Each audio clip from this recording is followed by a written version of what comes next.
गुजरात कड़ियांवाला की शहरी आबादी में बंदर घुस आए।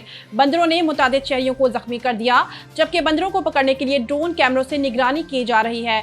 मजीद तफसीलात जानते हैं ABC न्यूज़ के नुमाइंदा गुजरात चौधरी इनाम शाकिर से। जी इनाम, क्या तफसीलात हैं, आगाह कीजिएगा। सका कि ये बंदर कहाँ से आए हैं, लेकिन ये गुजरात के शहर कड़ियनवाला का ये इलाका है जहाँ की शहरी आबादी में चंद बंदर घुस आए हैं। बंदरों ने गुज़िश्ता 2 से 3 रोज़ हो गए हैं शहरियों का जीना मुहाल कर रखा है। शहरी अपने घरों के अंदर महरूर होकर रह चुके हैं। आप फुटेज में भी देख सकते हैं कि इन बंदरों ने लोगों की छतों पर उछल कूद करते हुए दिखाई देते हैं। जहाँ इन बंदरों ने लोगों का मनोरंजन किया है, वहीं पर इन बंदरों ने 2 लोगों को शदीद ज़ख्मी भी किया है।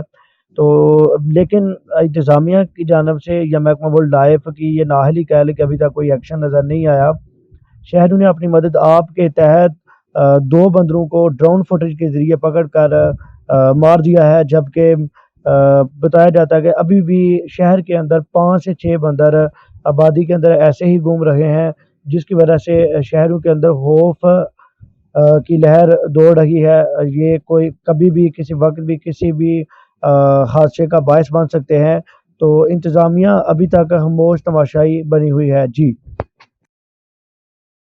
शुक्रिया इनाम, तफसीलात से आगाह करने के लिए। नाज़रीन, मजीद किसी भी किस्म की खबरों के लिए देखते रहिए ABC न्यूज़ पाकिस्तान।